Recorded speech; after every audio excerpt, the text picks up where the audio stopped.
आइए शुरुआत करते हैं प्रधानमंत्री के संबोधन से और आपको दिखाते हैं कि प्रधानमंत्री जब लाल किले के प्राचीर से बोल रहे थे, उन्होंने कहा कि भारत इतिहास गवाह है, भारत ने जब जब जो जो ठाना है कर दिखाया है। आत्मनिर्भर भारत पर सबसे ज्यादा जोर था।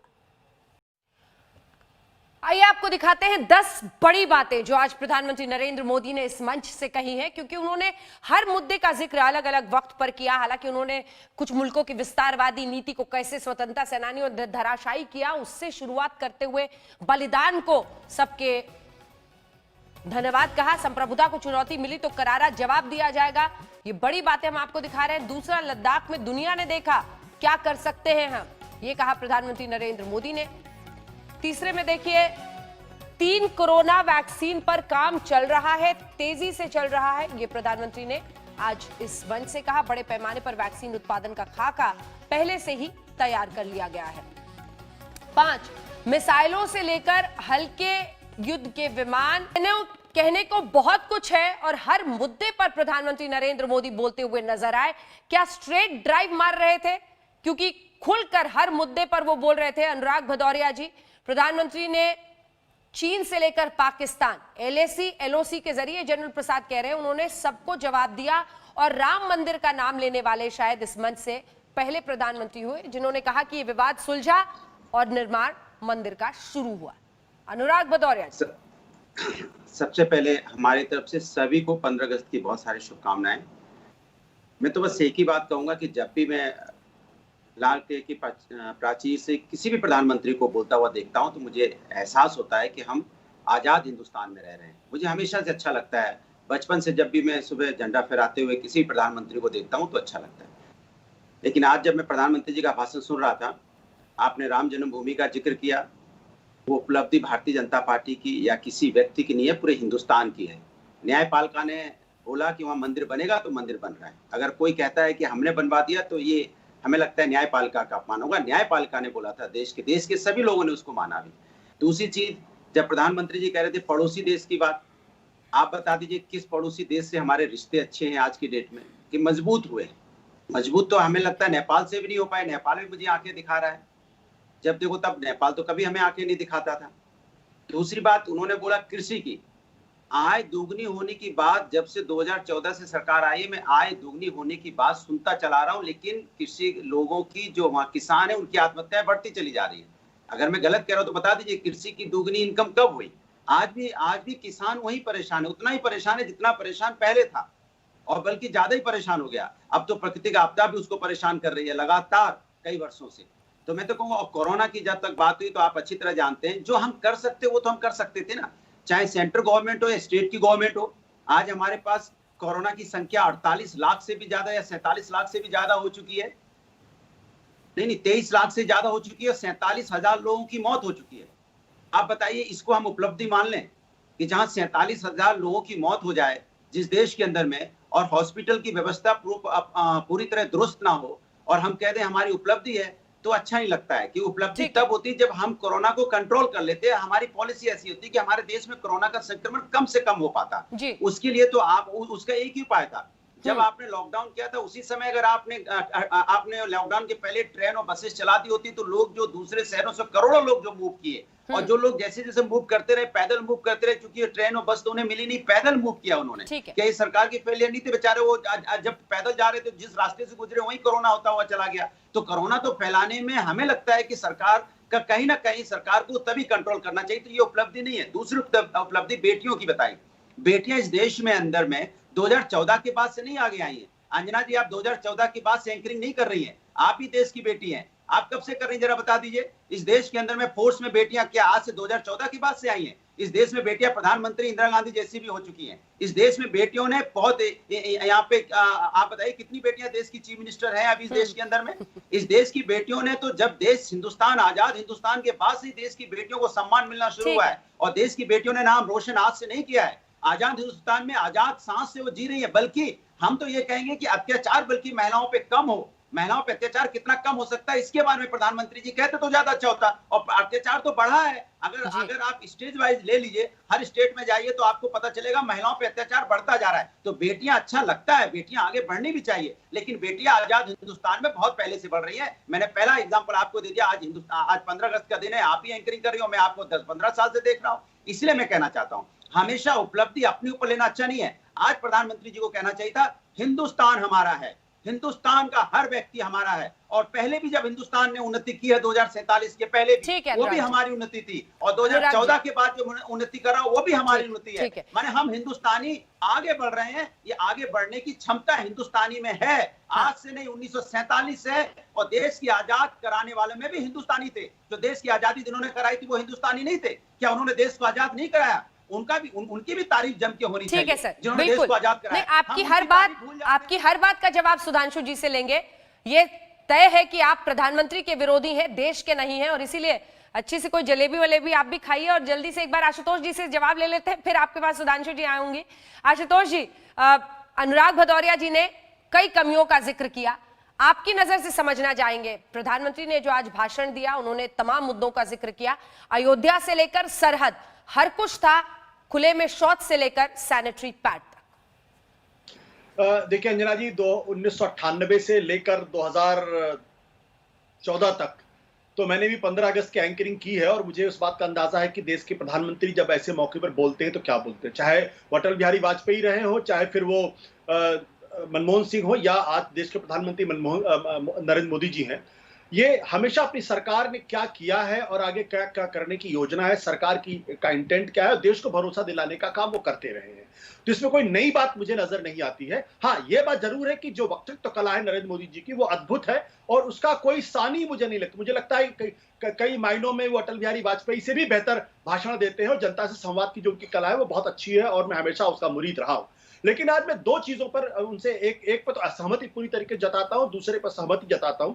जब देश के प्रधानमंत्री ये कहते हैं और विस्तारवाद से बात को शुरू करते हैं, तो वाकई दुनिया को एक बहुत बड़े खतरे के प्रति वो आगाह करते हैं। उन्होंने, आपको याद होगा कि सेकंड वर्ल्ड वॉर का जिक्र किया था, और जो लोग इतिहास जानते हैं उनको मालूम है कि सेकंड वर्ल्ड वॉर जो हुआ वो सिर्फ जर्मनी, इटली और जापान की विस्तारवादी नीतियों की वजह से हुआ था, और पूरी दुनिया ने तकरीबन 6 साल तक वो विभीषिका देखी, और भगवान न करे दुनिया में कभी उस तरीके का कोई भविष्य देखना पड़े। तो देश के प्रधानमंत्री का यह कर्तव्य था कि जिस तरीके से चीन पिछले कुछ सालों से वो अपनी विस्तारवादी नीतियों को बढ़ाने की कोशिश कर रहा है, आज चीन से जापान भी त्रस्त है, भारत तो त्रस्त है ही, रसिया भी त्रस्त है, और बाकी के जो आपके इधर पैसिफिक ओशंस के जो बहुत सारे कंट्रीज हैं वो भी उनसे त्रस्त हैं। तो चीन दुनिया के नक्शे पर एक दूसरे जर्मनी की तरफ से उभरने की कोशिश कर रहा है, जो देश के लिए ही नहीं बल्कि पूरी दुनिया के लिए एक बड़ा खतरा है।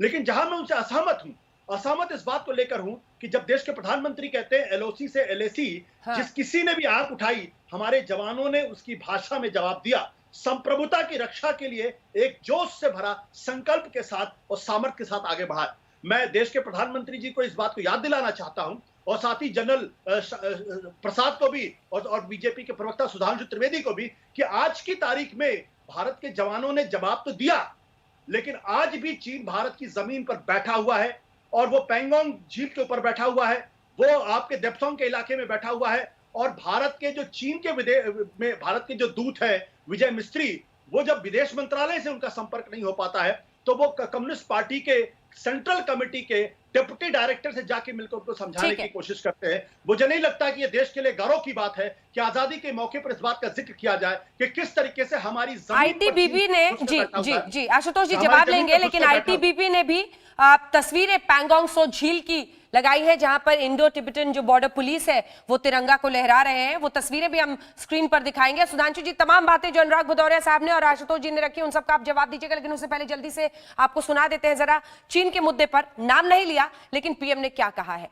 ये तस्वीरें आप इस वक्त लद्दाख की देख रहे हैं, पैंगोंग सो झील की देख रहे हैं। तो इसी सोच के साथ हिंदुस्तान को आगे बढ़ना है। जल्दी से सुधांशु जी जवाब दीजिए। बहुत सारी बातें कही हैं। अनुराग जी तो अच्छे खासे मायूस हैं, उनको लग रहा है कि पीएम ने सब कुछ ले लिया, मतलब हवा, सांस, पानी से लेकर सब कुछ पर आप लोग ही दावा ठोकते हैं हर साल।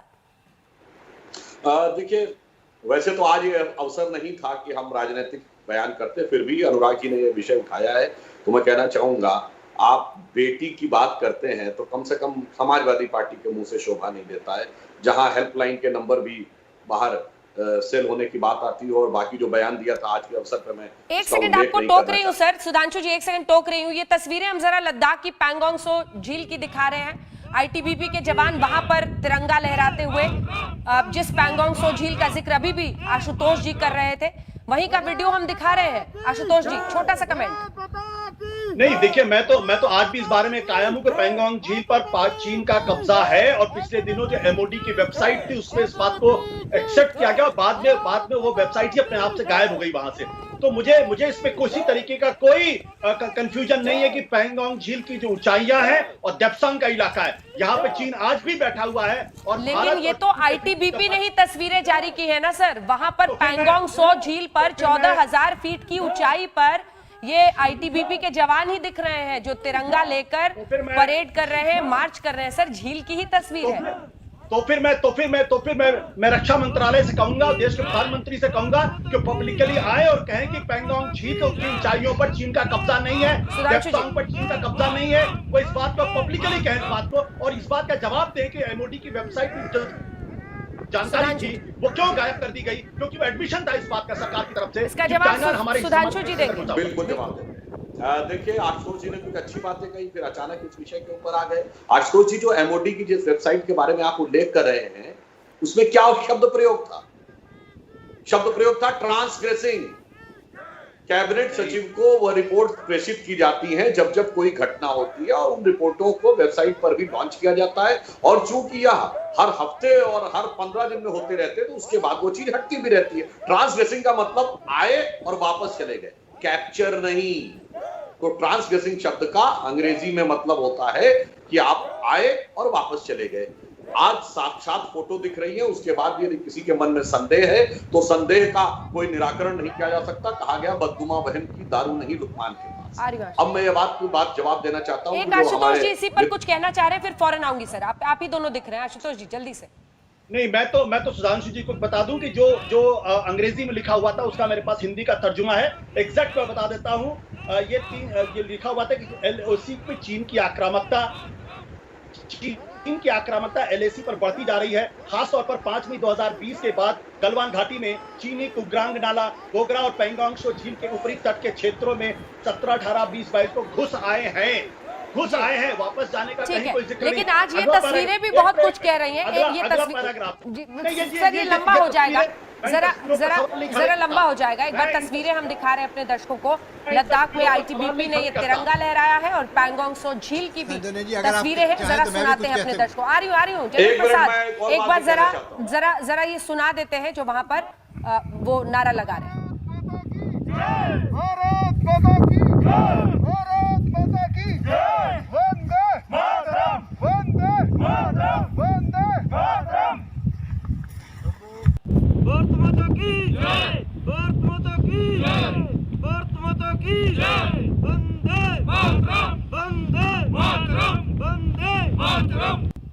भारत माता की जय, भारत माता की जय, भारत माता की जय, आईटीबीपी की जय, आईटीबीपी की जय, आईटीबीपी की जय, भारत माता की जय, भारत माता की जय, भारत माता की जय, आईटीबीपी की जय, आईटीबीपी की जय, आईटीबीपी की जय, भारत माता की जय, भारत माता की जय।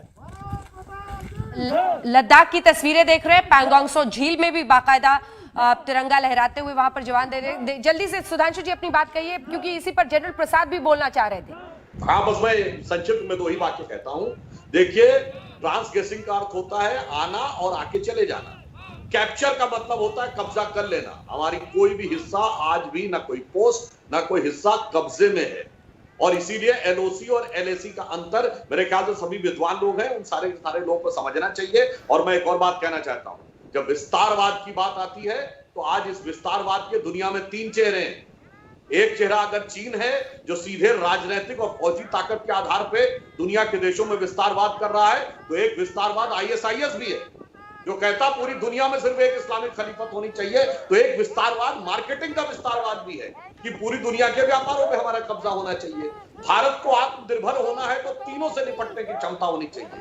हम मार्केटिंग के विस्तारवाद से भी निपट सके, हम फौजी विस्तारवाद से भी निपट सके और आतंकवाद के विस्तारवाद से भी निपट सके। अफसोस की बात यह है कि जब विस्तारवाद की बात आती है तो भी उसके भी विश्लेषण में हम एक पक्ष को छुपाने या ढकने का प्रयास करते हैं। जैसे जब परतंत्रता की बात आती है तो प्रधानमंत्री जी ने कहा ना, सैकड़ों सालों तक, ये 200 साल की गुलामी नहीं होती। जब बात आती है तो सैकड़ों सालों की पुरानी गुलामी को हम भूलने या जानबूझ के ढकने का प्रयास करते हैं और केवल 150 पौने 200 साल की गुलामी दिखाने का प्रयास करते हैं। इस बारे में भी हमारा नजरिया बहुत ईमानदार होना चाहिए। ठीक है, जनरल प्रसाद। देखिए अंजना जी, ये बात आज जो आपने इस वक्त छेड़ दी है, ये बिल्कुल बेसिक बात है। मुझे उम्मीद नहीं थी कि शायद ये आज के दिन इस पर बातचीत होगी और शायद प्रधानमंत्री ने शायद इसी मारे इस पर बातचीत नहीं की। देखिए, ये बेसिक बात ये है कि चाइना और इंडिया के बीच में लद्दाख में परसेप्शन लाइन पर प्रॉब्लम है। चाइना कहता है हमारी परसेप्शन यहाँ तक है और हम कहते हैं हमारी परसेप्शन यहाँ तक है। जहाँ तक कि पेंगोंग त्सो का तब सवाल है, हम कहते हैं कि हमारी जो सोच है, हमारी जो LAC की परसेप्शन है वो फिंगर 8 पर है। चाइना कहता है हमारी परसेप्शन फिंगर 4 या फिंगर 3 तक है। तो इसमें परसेप्शन का फ़र्क है। ये बात आज की नहीं है, बड़ी पुरानी चली आ रही है। इस पर समझौता करना बहुत ज़रूरी है। और दूसरी बात, जहाँ तक कि दिप्सांग प्लेन्स का सवाल है, वहाँ पर भी परसेप्शन का प्रॉब्लम है। और परसेप्शन यही है कि हम कहते हैं वाई जंक्शन तक आप जाइए, पीछे हम पेट्रोलिंग करते हैं, हम हर दफ़ा करते हैं, तो वहाँ पर आपने परसेप्शन लाइन कैसे बदली कर दी। और अंत में इसको ये कहूँगा कि भारत सरकार की नीति जो आप सब रोज़ सुनते हैं, we want to go back to status quo ante, चाहे परसेप्शन लाइन आपकी ये हो या वो हो, उससे ताल्लुक नहीं है। असली बात यह है कि जो अप्रैल से पहले पोजीशन थी वहाँ आप जाइए, हम भी जाएंगे, और उसके बाद परसेप्शन की बात हो सकती है कि आपकी परसेप्शन कहाँ पर क्या है और हमारी क्या है। वो is a matter of discussion and resolution of the boundary between India and China. ज़रूरी बात इस समय ये समझनी है कि बेसिक बात जो हर दफ़ा इस समय आ जाती है, परसेप्शन की बात है। हाँ, 20 आदमी अवश्य मरे हैं इसी परसेप्शन के चक्कर में। PP14 में उन्होंने कहा जी हमारी है, हमने कहा हमारी है, और परसेप्शन में परेशानी खड़ी हो गई। उनको वहाँ से गए, फिर वापस आ गए, फिर मारपीट हुई, 20 आदमी हमारे मर गए, 40-50 उनके मर गए। तो ये बात आप समझ लीजिए कि जो बेसिक इशू है that has to be resolve. आज से 30-40 साल से परेशानी चली आ रही है कि हमारी परसेप्शन वहाँ है, उसकी परसेप्शन ये। अरे भाई, बैठ के बॉर्डर एक दफ़ा करो ना। वो चाइना करना नहीं चाहता क्योंकि वो हर दफ़ा परसेप्शन बदल देता है। तो इस दफ़ा उसको उम्मीद नहीं थी कि इस परसेप्शन लाइन के ऊपर आके कोई इतना बड़ा भारी भारत एक सेना को इकट्ठा कर देगा। उसने 30,000 आदमी लाके खड़े कर दिए, हमने भी 30,000 आदमी लाके खड़े कर दिए। उसने सामान लाके खड़ा कर दिया, सपोर्टिंग वेपन हमने भी खड़े कर दिए। अब परेशानी शुरू हुई चाइना को भी कि अब क्या करें। तो इस समय बड़ी भारी स्टेलमेट हो रखी है। बेसिक इशू कोई नहीं चाहता कि लड़ाई हो। मुझे लगता है चाइना भी ये नहीं चाहता कि लड़ाई हो, कि उसके 5,000 आदमी मर जाए, हमारा भी नुकसान हो जाए। हम यही चाहते हैं सब कि बॉर्डर को आप सेटल करें। परसेप्शन लाइन अब नहीं चलेगी। हमारी परसेप्शन जहाँ वो वहीं रहेगी, आपकी परसेप्शन भी वहीं रहेगी जो अभी तक थी। हर साल आप परसेप्शन लाइन बदल नहीं कर सकते, तो आपको वहीं स्टेटस क्वो एंटी में जाना पड़ेगा। हालांकि वो भी सही नहीं है हमारी तरफ से। कई एक परसेप्शन लाइन बदल चुकी है 1960 से लेकर आज तक। 1959 की परसेप्शन लाइन कुछ और थी, आज की परसेप्शन लाइन कितने अलग-अलग जगहों की दिखा रही हूँ। जनरल प्रसाद, मैं आऊंगी बॉर्डर का। जी, मैं लौटूंगी आपके पास। ये तस्वीरें हम कांग्रेस दफ्तर की दिखा रहे हैं। यहाँ पर भी तिरंगा लहराया गया है, ध्वजारोहण हुआ है। कांग्रेस दफ्तर की ये तस्वीरें हैं और ऐसे ही तमाम जगहों पर आपने देखा, रक्षा मंत्री का निवास हो या फिर ये कांग्रेस दफ्तर, हर जगह पर ध्वजारोहण किया जा रहा है। कौन कौन इसमें शामिल हो रहे हैं, शरीक हो रहे हैं, हम आपको बताएंगे। ये कांग्रेस मुख्यालय की तस्वीरें हैं जहां पर ध्वजारोहण किया गया है। लेकिन एक बार फिर से रुख करते हुए प्रधानमंत्री नरेंद्र मोदी जब आज लाल किले पर अपना भाषण दे रहे थे, उन्होंने जिन शब्दों का सबसे ज्यादा इस्तेमाल किया उसमें आत्मनिर्भर शब्द भी है। उन्होंने सबसे ज्यादा आत्मनिर्भर शब्द का ही इस्तेमाल किया। आइए एक बार आपको झलकियां दिखा देते हैं। ये लद्दाख की तस्वीरें आप देख रहे हैं, पैंगोंग सो की तस्वीरें देख रहे हैं कैसे अटारी बॉर्डर पर भी आज स्वतंत्रता दिवस मनाया जा रहा है। लेकिन शुरुआत 10 बजे के इस बुलेटिन के उन तस्वीरों के साथ जब देश